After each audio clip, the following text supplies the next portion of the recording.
But this detainees thing, this security lapse, you got half the people they released, which they shouldn't have released, in my opinion, wandering around without ankle bracelets. No one knows what's going on. You've got two clownish ministers. Rita, your take on it?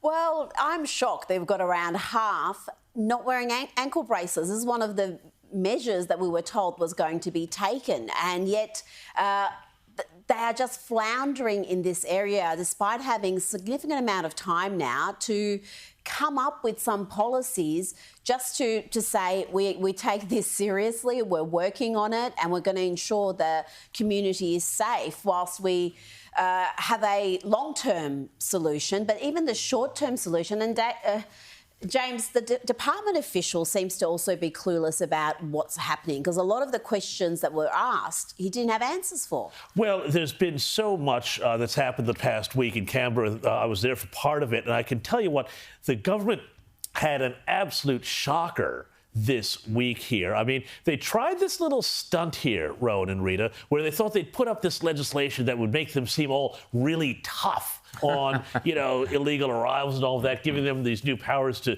deport and detain. But, they made this huge mistake because they had it ready on Friday. They didn't tell the opposition till, I think, Tuesday morning that this was coming and happening, gave them a 20-minute briefing and then said, oh, well, come and support us. But, of course, they're trying to undo what they did with the NZYQ legislation where they didn't do anything. So they've over-egged this one. They suffered a humiliating defeat. They had in the Senate the Greens, the Liberals, the independent crossbenchers all say, no, we're not going along with this rush piece of legislation. And the fact is, Rowan and Rita, why this is such a debacle is that Labor doesn't believe really in borders. Andrew Giles, the immigration minister, 100%. he got into politics after working as a lawyer for the Tampa refugees.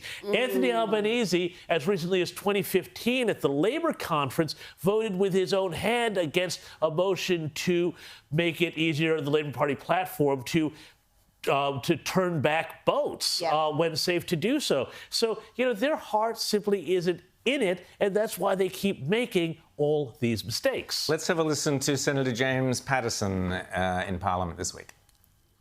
Of the 73, what crimes had they previously committed? Are any of them among them the 7 murderers, for example? I don't have that breakdown of data. I said that these were issues that I was going to raise and that I expected answers to. I assure you it's of interest to the community to know whether there are any people who previously committed a murder who are now free in the community without even ankle bracelets on. With such small numbers of people, I mean, we're talking about 150 people, we have to be careful about privacy as well and identifying individuals.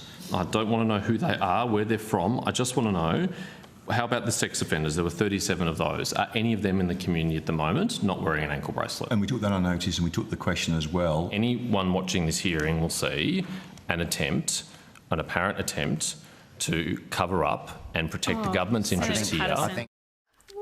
Now, when I started that section on this show called Clown Show, obviously someone in the Labor Party thought, ooh, that's not a clown show, this is a clown show. We can show you a real clown show. And they're certainly doing it. But as James says, Rita, Labor do not believe in border security. That's in their DNA. It's the same with the Democrats in America. It's the same with left-wing governments throughout Europe. We are now at the mercy of a left-wing government that don't believe in border policy, and we end up with rapists and murderers and sex offenders running around without any kind of proper monitoring, despite that being the promise. This is serious stuff. Labor will lecture us on, you looked at so-and-so the wrong way, or you used the wrong pronoun. But they're quite happy for rapists, murderers and serial sex offenders to be wandering the streets, Rita. Well, we've got to respect their privacy at all times, obviously. I mean, we can't be even answering questions about, are there any rapists, murderers out there, out of this group,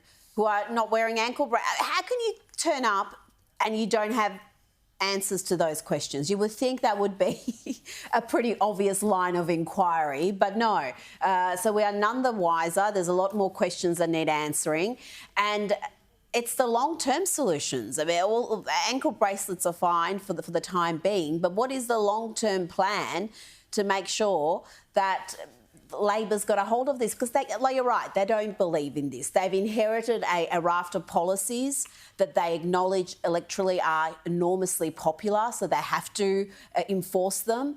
But when any issue comes up that isn't already dealt with, they flounder. It's not something that they care about. Ideologically, they're opposed to it, and it shows. But the key things, James, that we keep seeing from this government, apart from the incompetence, which is just staggering, and on an industrial scale incompetence, but the secrecy surrounding so many Labor policies. We'll be talking later to Robert Milner about the nature positive plan, which we've raised on this show before. That's being drafted in secrecy by Tanya Plibersek's mob. Climate change stuff, that's very, very dangerous legislation which is coming forward.